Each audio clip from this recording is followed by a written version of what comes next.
ஹெர்பாலைஃப் nutrition food எடுத்து weight loss பண்ணும்போது ஷேக் மட்டும் எடுத்துக்கிறதுனால கண்டிப்பாக உங்களுக்கு நடுவில் பசிக்கும்.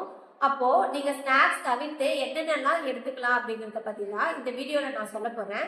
வீடியோக்குள்ள போறதுக்கு முன்னாடி நம்ம சேனலை மறக்காம சப்ஸ்கிரைப் பண்ணிக்கோங்க. காலையில 8 மணிக்கு நீங்க ஷேக் எடுக்கிறீங்க அப்படின்னா ஒரு 10ல இருந்து 11 மணிக்குள்ள கண்டிப்பா உங்களுக்கு பசிக்கும். அப்போ நீங்க அஃப்ரெஷ் எடுக்கலாம். அஃப்ரெஷ் எடுத்தும் பசிக்குது அப்படின்னா மோர் எடுத்துக்கலாம், லெமன் ஜூஸ் எடுத்துக்கலாம், கொய்யாப்பழம், வெள்ளரிக்காய், வெஜிடபிள் சாலட்ஸ் இந்த மாதிரி நீங்க எடுத்துக்கலாம். இது எல்லாத்தையுமே நீங்க ஒரே நாள்ல எடுத்துக்க கூடாது.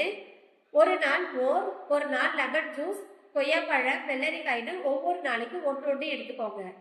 மதியான ஃபுட்டில் நீங்கள் protein, fibre, carbs, good fat இந்த மாதிரி எடுத்துக்கும் போது உங்களுக்கு ஈவினிங் வரைக்குமே பசிக்காது. அப்படியே பசிச்சாலுமே கூட நடுவில் அஃப்ரெஷ் எடுத்துக்கோங்க.